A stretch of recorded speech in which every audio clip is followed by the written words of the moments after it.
کل میں ایک اہل حدیث عالم تھے, نام لینے میں کوئی, اہل حدیث تو ان کو اپنی فہرست میں نہیں داخل کرتے, مولانا اسحاق صاحب نہیں ہے, مولانا اسحاق صاحب ایک بوڑھے سے عالم تھے جو اس معنی میں اہل حدیث کے وہ کسی فقہ کو فالو نہیں کرتے تھے اور کہتے تھے میں بس قرآن و سنت کو مانتا ہوں, جو بات قرآن و سنت میں ہوگی میں اس پہ فیصلہ کروں گا. مولانا اسحاق صاحب جن کی میں نے بات کی, میں ان کا احترام کرتا ہوں, بزرگ تھے, ان کا انتقال ہو گیا, اللہ مغفرت فرمائے. مجھے تو ان کے احترام کے لیے اتنا کافی ہے کہ بوڑھے آدمی تھے, اسلام میں بوڑھوں کا بڑا احترام ہے, میں ان کے خلاف کبھی میں نے اس طرح طنز نہیں کیا کبھی, لیکن ان کے نظریات ٹھیک نہیں تھے. اپنی رائے کو وہ ایسے پیش کرتے تھے جیسے یہی قرآن و سنت, بڑے بڑے ائمہ کا انکار کر دیتے تھے, وہ یہ بالکل ٹھیک نہیں ہے. اچھا, ان کا دعویٰ یہ تھا میں کسی کی تقلید نہیں کرتا, میں صرف قرآن و سنت مانتا ہوں. ان کا ایک کلپ میرے نظر سے گزرا چند دن پہلے, ان سے کسی نے پوچھا کہ مرد اور عورت کی نماز میں کیا فرق ہے, عورت سمٹ کے نماز پڑھے گی مردوں کی طرح؟ انہوں نے کہا سمٹ کے نماز پڑھے گی. اب یہ جواب مجھے ان سے توقع نہیں تھی, اس لیے کہ وہ جو ہمارے سلفی حضرات ہیں وہ تو یہ بات نہیں کرتے.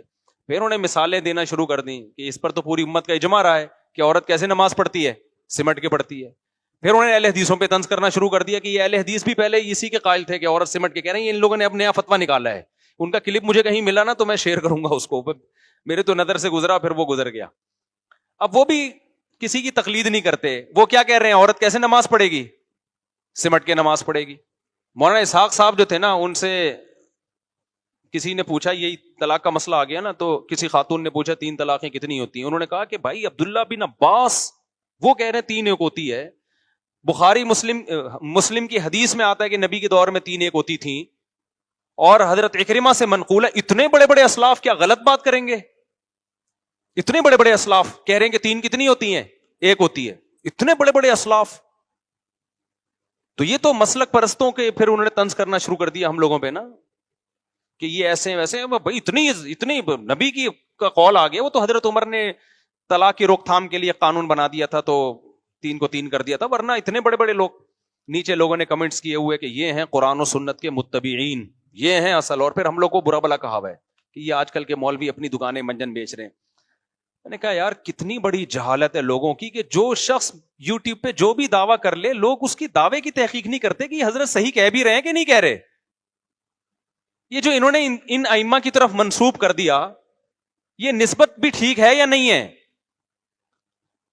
فرض کر لو حضرت اکرمہ نے یہ کہا ہے کہ 3 ایک ہوتی ہیں, فرض کر لو عبداللہ بن عباس نے کہا ہے کہ 3 ایک ہوتی ہیں. اب وہ کہہ رہے ہیں کہ اتنے بڑے بڑے لوگوں کو سمجھ میں نہیں آیا اور یہ آج کے مولوی کہہ رہے ہیں 3 ہوتی ہیں. تو میں حضرت آپ سے سوال کروں گا, عبداللہ بن مسعود سے پوچھو تو وہ کہتے ہیں کتنی ہوں گی, 3 ہوں گی. حضرت عمر سے پوچھو 3 کتنی ہوں گی, 3 ہوں گی. حضرت علی سے پوچھو 3 کتنی ہے, 3 ہے. حضرت عثمان سے پوچھو 3 کتنی ہوتی ہیں. ایک ہی وقت کی بات کر رہا ہوں میں, سارے حدیث کی کتابوں میں ان کے فتویٰ موجود ہیں. ابو ہریرہ سے پوچھو 3 کتنی ہوتی ہیں. میں نے اپنی کتاب میں درجنوں صحابہ کے اقوال اور ان کے فتوے نقل کیے ہیں, سب نے اکٹھی 3 کو کتنی کہا ہے, 3 ہوتی ہیں. بخاری کی حدیث ہے, نبی کی مجلس میں اکٹھی 3 طلاقیں دی گئی ہیں, نبی نے ان کو 3 قرار دیا ہے نبی کی مجلس میں, موجودگی میں. تو ایسے اسٹائل میں تو میں بھی کلپ بنا کے ڈال سکتا ہوں. تو آپ کو یہ اتنے بڑے لوگ سمجھ میں نہیں آ رہے اور 2 صحابہ سمجھ میں آ رہے ہیں, عبداللہ بن عباس اور اکرمہ. حالانکہ انہوں نے بھی نہیں کہا یہ کہ 3 کتنی ہوتی ہیں, 1 ہوتی ہیں. انہوں نے بھی نہیں کہا یہ, ان کی طرف نسبت بھی آپ نے غلط کر دی ہے. عبداللہ بن عباس سے بے غبار سند کے ساتھ, بالکل صحیح سند کے ساتھ بے غبار فتویٰ ابو داؤد میں موجود ہے, جس کی سند بخاری مسلم کی شرط پر ہے کہ ان کی مجلس میں ایک شخص 3 طلاقیں دے کے آیا. آپ نے فرمایا تم حماقت کا ارتکاب کرتے ہو اور پھر میرے پاس آ کے چیختے ہو کہ گویا میں حلال کروں گا. فرمایا تو حماقت کا مرتکب ہوا ہے, تیری بیوی تجھ سے جدا ہو گئی, حرام ہو گئی تجھ پہ. اور پھر قرآن کی آیت دلیل میں پڑی ہے کہ جو اللہ سے ڈرتا ہے اس کے لیے اللہ مصیبت سے نکلنے کا راستہ رکھتا ہے, جو اللہ سے نہیں ڈرتا اس کے لیے مصیبت سے نکلنے کا راستہ نہیں ہے.